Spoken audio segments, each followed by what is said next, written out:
Bonsoir Madame, Monsieur. Je suis ravie de vous retrouver dans cette édition de journal à la une de l'actualité. Projet de budget de l'État 2024, 51,3 milliards de francs CFA pour le ministère de la décentralisation. Une baisse de 24,63% comparativement à l'année dernière, mais qui s'explique selon le ministre de tutelle. Vous aurez les détails dans cette édition de journal. Enfin, les travaux d'élargissement de la route inter-État d'Akasato-Alada démarrent.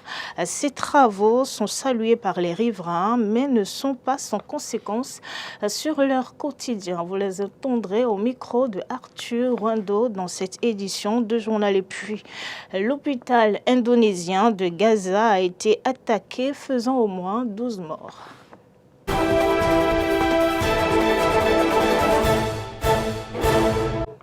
Vous faites bien, Madame, Monsieur, de toujours préférer Eden TV pour vous informer.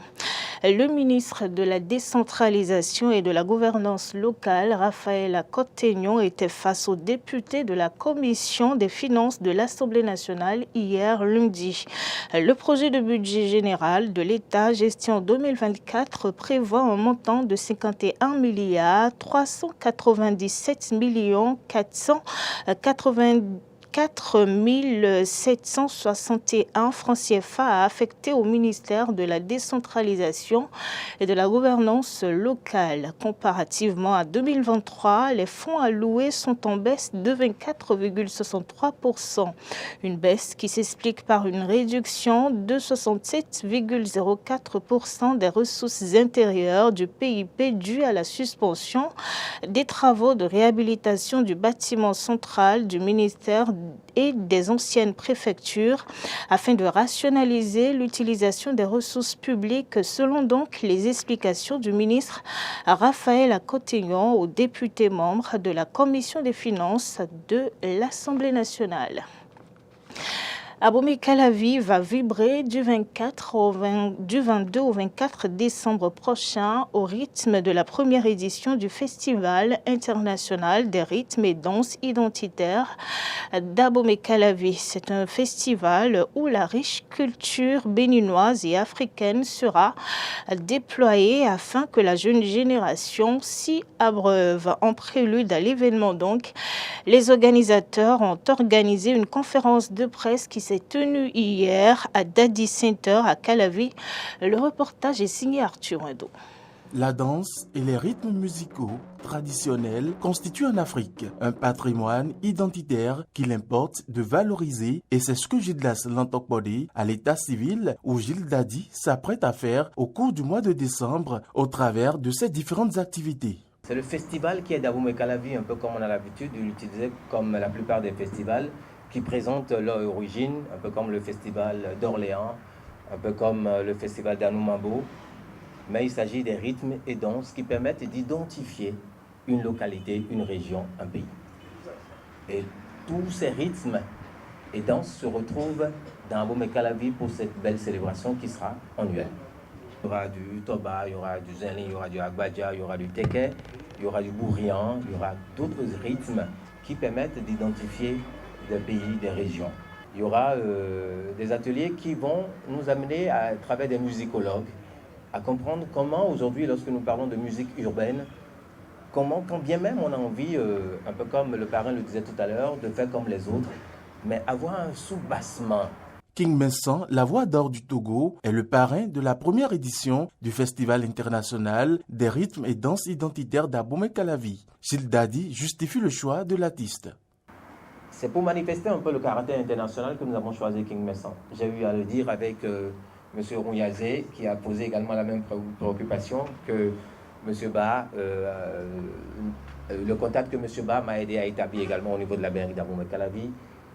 Il est là, il représente le côté international du festival. Le meilleur artiste traditionnel africain dans les années 2000 au Kora Awards, parrain du Firdi, première édition, est fier d'être chez lui.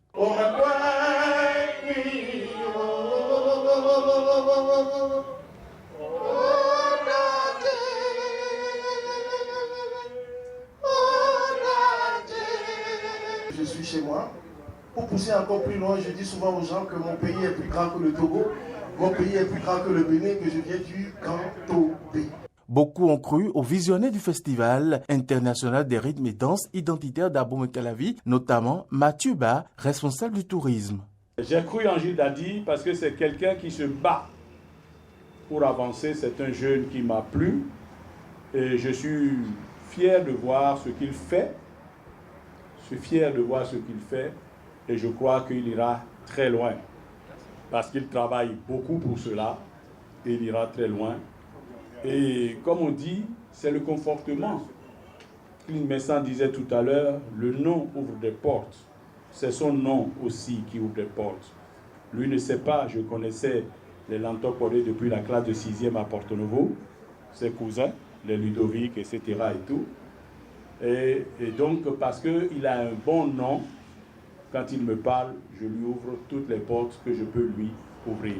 Outre le côté valorisation des rythmes et danses identitaires, le FIRDI, Festival international des rythmes et danses identitaires d'Abomey-Calavi, se veut être un espace de dialogue intellectuel permettant aux visiteurs et aux participants de partager des idées, de discuter des préoccupations liées au secteur et de promouvoir la diversité et l'intégrité culturelle. Et on parle toujours de l'art. L'artiste béninois plasticien Thierry Onceau a représenté dignement le Bénin lors d'une exposition au siège du Conseil économique, social et environnemental en France. Jean-Michel Abimbola, ministre du Tourisme, des Arts et de la Culture, est revenu sur les raisons des satisfactions du gouvernement béninois. Suivez ici un extrait de ses propos. Au moment où le gouvernement du Bénin met tout en œuvre pour révéler les artistes béninois, pour révéler la scène créative béninoise, au moment où tout le monde peut reconnaître aujourd'hui les efforts qui sont faits au Bénin, sur le continent africain, pour que notre pays devienne l'épicentre des arts, l'épicentre de la culture, un véritable hub de toutes les cultures du monde, eh bien oui, ça fait écho et ça fait sens de se dire, c'est à ce moment-là, effectivement, que la 3e Assemblée constitutionnelle française choisit, comme par hasard, un artiste béninois qui a des choses à dire et qui, à travers son œuvre, évidemment, a apporté un message. Ce message, je le disais précédemment, sur les invisibles, sur les personnes ordinaires, sur les travailleurs qui, effectivement, contribuent de par leurs efforts, de par leur labeur, à construire une économie. Et vous comprenez également pourquoi est-ce que je faisais le lien avec cette institution, puisque c'est le Conseil économique, social et environnemental, donc, où on peut retrouver des travailleurs précisément, on peut retrouver toutes les catégories socio-professionnelles en ces lieux, ici en France. Et d'ailleurs, le président du Conseil économique et social béninois était également là pour pouvoir témoigner de la pertinence de ce choix. Donc le président Patrice Talon était ravi d'être aux côtés du président Thierry Baudet pour le dévoilement de cette œuvre et il a été très honoré que le Conseil économique, social et environnemental ait choisi un artiste béninois dans tous les artistes qui existent à travers le monde, dans tous les pays qui existent à travers le monde. C'est un artiste béninois qui a été retenu et cela évidemment fait écho à la volonté et à l'ambition du Bénin de révéler ses artistes et de révéler son patrimoine, de révéler sa culture. Ce journal se poursuit. Je vous l'annonçais dans les titres. La voie Kassato-Alada est en cours d'élargissement. Les occupants aux abords de cette voie sont obligés de déguerpir, histoire de faciliter l'exécution des travaux. Mais que pensent les usagers et riverains de l'avancement de ces travaux? Écoutez quelques-uns au micro de Arthur Ado. L'étroitesse de la voie à Kassato-Alada est la base des cas d'accidents sur le tronçon. Conscient de cela, le gouvernement a enclenché, il y a quelques semaines déjà, un déguerpissement systématique des populations dans le but d'élargir la voie et de faciliter les travaux. Ils ont dit qu'ils vont faire la voie, ils vont reconstruire la rue. Bon, c'est ce que moi j'ai appris. En fait, c'est pour la bonne chose, pour le développement. Mais ça fait mal. Mais on ne peut pas laisser ça comme ça. Pour l'avenir, c'est une bonne chose. C'est une bonne chose. C'est une bonne chose. Quand on me dit que je vais pousser derrière. Mais j'ai déjà même poussé. Mais c'est bon pour qu'il va faire les voies. Sinon, les gens sont en train de faire beaucoup d'accidents ici. Toujours, les gens morts.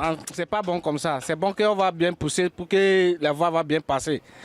Ils ont cassé pour moi aussi. Mais ça ne tient pas. C'est bon maintenant. Mais on attend depuis des années. C'est maintenant qu'on est en train de trouver ça. Ben, je félicite le président de la République. C'est une initiative qui est à saluer selon les riverains et usagers, mais qui est difficile à supporter. C'est très difficile.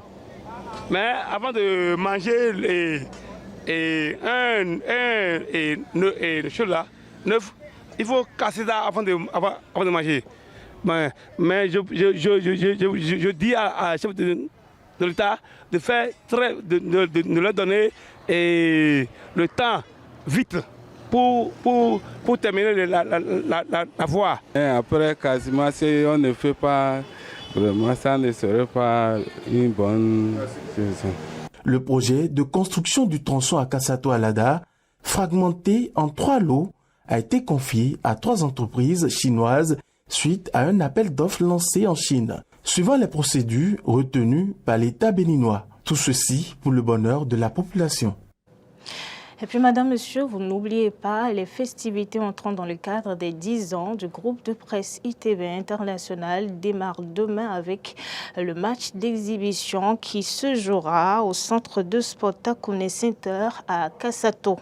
Les adversaires de l'équipe du groupe de presse Eden TV Diaspora FM se préparent aussi activement pour ce match. Les joueurs de l'association des journalistes résidents dans la commune de Labomey-Calavi se sont entraînés ce samedi. Le reportage est signé Frédéric Espoir Oumambo, Mori Anouago.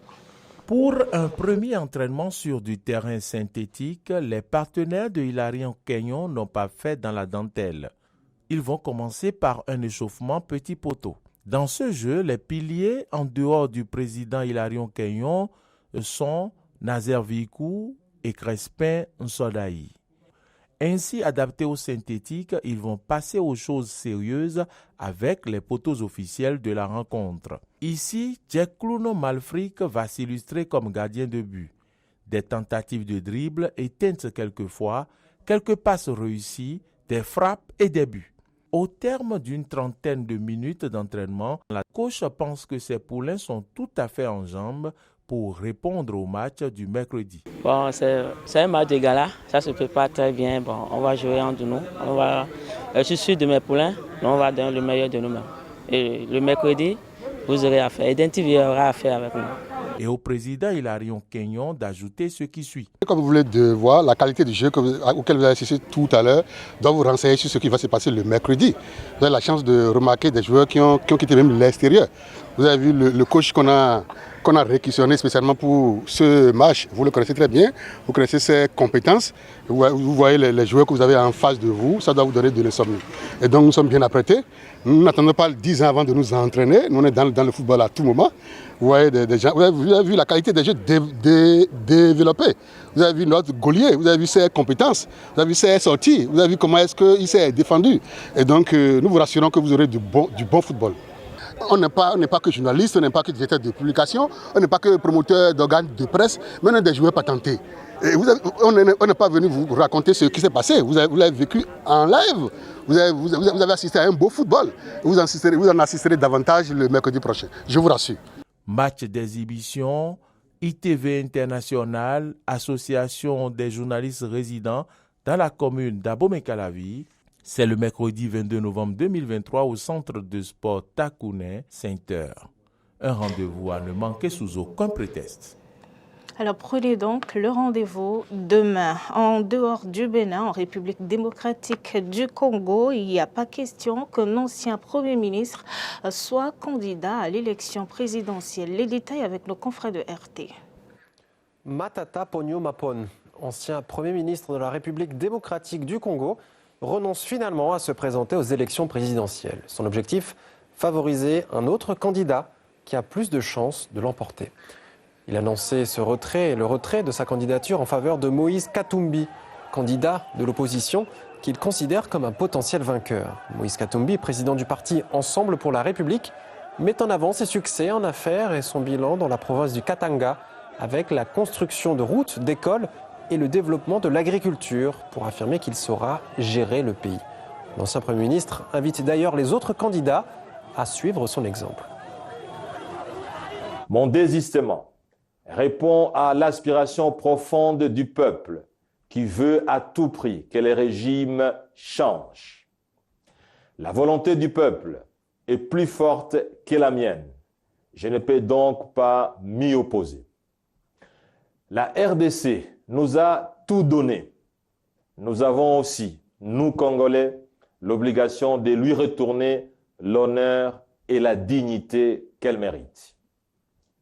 L'aspiration profonde du peuple doit transcender nos égos et nos ambitions personnelles. Ainsi, j'invite les deux autres participants aux travaux de Pretoria, ainsi que tous les candidats présidents qui sont soucieux de l'avenir de la RDC et de son peuple, à se joindre à Moïse Katumbi Chapwe pour assurer une victoire certaine aux élections du 20 décembre prochain. Et puis au moins 12 personnes ont été tuées par des bombardements israéliens sur l'hôpital indonésien de Gaza. Les détails. Des chars israéliens ont été vus autour de l'établissement où 700 patients seraient toujours pris en charge. L'Indonésie a condamné l'assaut de Tsahal et exhorte la communauté internationale à forcer Israël à, je cite, arrêter les atrocités. Israël affirme que le Hamas se sert des hôpitaux pour dissimuler des infrastructures souterraines. Nous nous sommes entretenus avec le directeur du groupe humanitaire Mercy, qui a construit et exploite l'hôpital indonésien. Nous espérons que des mesures concrètes seront prises pour garantir un cessez-le-feu. En fait, il y a quelques jours, il y a eu des informations selon lesquelles il y aurait un cessez-le-feu et c'est certainement une nouvelle encourageante. C'est pourquoi la décision la plus appropriée en ce moment est celle d'un cessez-le-feu. L'Indonésie doit aller dans ce sens. Tout ce dont nous avons besoin maintenant, c'est un cessez-le-feu. Pourquoi ? L'aide ne peut pas entrer dans la région du Nord, où se déroulent les combats dans la bande de Gaza. S'il y a un cessez-le-feu, la prochaine étape qui peut être mise en œuvre consiste à fournir de l'aide à l'hôpital indonésien. Et c'est déjà la fin de cette édition de journal. Merci, madame, monsieur, de nous avoir suivis. N'oubliez pas les festivités qui entrent dans le cadre des célébrations des 10 ans démarrent demain. Bonne fête donc au groupe de presse ITV International.